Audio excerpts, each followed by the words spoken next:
lovely friends, it's Margaret, and it's time to nerd out about Percy Jackson. I am wearing the Camp Half-Blood shirt, which obviously means that it is time for another Read DA video. I am coming at y'all with my challenge video for the month of September. So what's happening with the challenge videos is that we, the hosts, me, Kenzie Lee T, and Myn Kobayashi, are going to come up with challenge videos every month.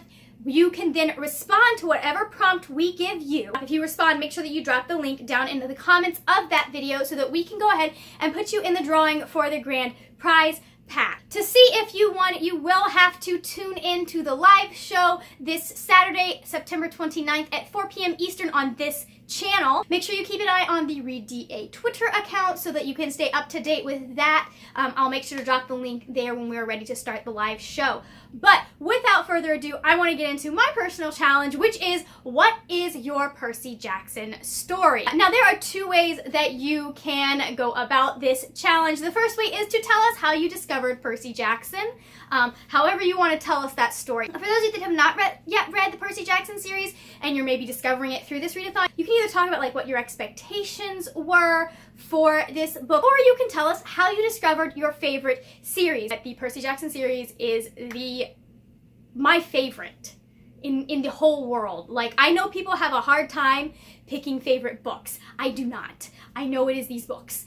If you really want me to get specific, I can get specific and tell you which one it is. But that's not what we're here about. What we're here about is I want to talk to you guys about how I discovered Percy Jackson. So way back when I was a poor college student at the good old University of Florida studying theater, my dad used to get me $50 Barnes & Noble gift cards because he had a credit card at the time that he got points. And so he would exchange those points for those gift cards, and those would be my Christmas present or my birthday present. That was a couple of years that it happened. And so I had one of those cards after Christmas. So I'm sitting at Barnes & Noble trying to figure out how do you I had $50, how, you know, when you have like, you have some money for Barnes & Noble, free money, and you can spend it on any book, and you're just kind of going, but there are so many books, how am I supposed to freaking choose? That was me. That was very much me. I didn't know what I wanted when I walked in that bookstore. As I'm aimlessly wandering the aisles, I ran across these guys. Now, there used to be a Lightning Thief that was just as beat up as this series. I don't know what happened to it. I think I might have given it away. These guys are so beat up that like pages are coming out. So if you see my Instagram pictures and you see like pages underneath books, this is where they came from. Because I got myself some nicer copies. Although I am still looking for this cover for Sea of Monsters in the hardcover. So if anybody knows anybody who's trying to get rid of one, hook me up, please. There's a part of me that wonders if I'm remembering this right, but I'm pretty sure that that is the first time I actually met my friend Dot. I know like our official like meeting and bonding was over the Red Pyramid at Chick-fil-A. Regardless, I picked these up. Somebody in the store, I'm pretty sure it was Dot, saw me pick them and was like, oh yeah, those are good books. You should read them. I read them, went and saw the movie, was summarily a little disappointed, although I did enjoy watching it, namely because Sean Bean doesn't die in that one. But as you can tell, these have been read many, many times. They are coming apart. They need some help. Picked these three up, went home, read them all. They were really good. And so then I went to get Battle of Labyrinth. Now, me, in my college wisdom, with my limited budget, because I could only work 20 hours a week and do school, so I'm like, I won't finish this book soon. I can wait till my next paycheck before I get the next one. I think it took me like 3 days to finish this, and I finished this at like 9:55 on a weeknight. And the reason I remember that it is 9:55 is because I promptly got on my computer and checked when Barnes & Noble closed.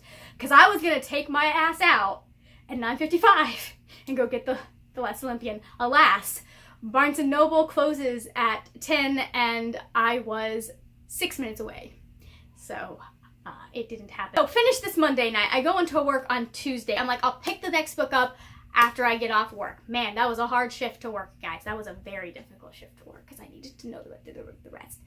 And I run over to Barnes & Noble and I pick up The Lightning Thief, and it's the hardcover, and I'm like, that's all right. I like these books. I'll get them in hardcovers eventually. And here we are 8 years later, and I still don't have a hardcover of Sea of Monsters because I slacked. But anyways, I'm like, I'll get the rest of them later in hardcover. I need to know what that happens in this book now, and I'm not waiting for the library. and I purchased it. I was all ready to go home and get in my bed and get cozy and start reading the book, and I went out to my car, and my car at the time was having electrical problems, and so the battery was dead. I read most of The Last Olympian, sitting at my mechanic's. I can't say it's the best place to read, but I do have to say that The Last Olympian is definitely like the best way to make a bad situation awesome. I finished that sucker in less than 24 hours because I had like a solid 2 hours to read it, and then I read it at home. No homework got done that day, guys. None whatsoever. So that is how I discovered my favorite series. And the best part about my favorite series is that it introduced me to so many people, and I've been able to share it with so many friends. Like I said, I met my friend Dot, who has been influential in my writing career. What little of it there is. She and Rick Riordan are probably one of the reasons that I am still writing. At the time that I read these books, I had taken 2 Victorian literature classes back to back. And while there is some fantastic Victorian literature out there, there is also some Victorian literature that I just don't like.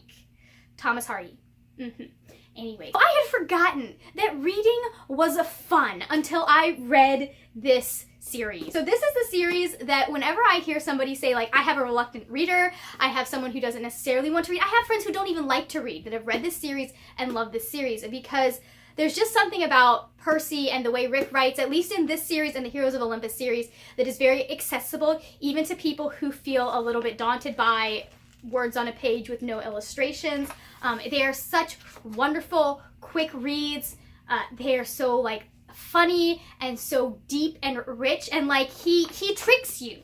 You think you're getting this great adventure story, which you are getting, but you're also getting a lot of thought-provoking stuff too, and a lot of messed up stuff. That is my Percy Jackson story. I would love to hear yours. Don't forget to drop it down in the comments if you film a reaction video to this. You have until noon on Saturday, September 29th to get your entries in. It doesn't have to be fancy. Just sit and talk about your favorite series. Let me know what it is. Don't forget to follow the Demigods Anonymous read along on our Twitter account, read__DA.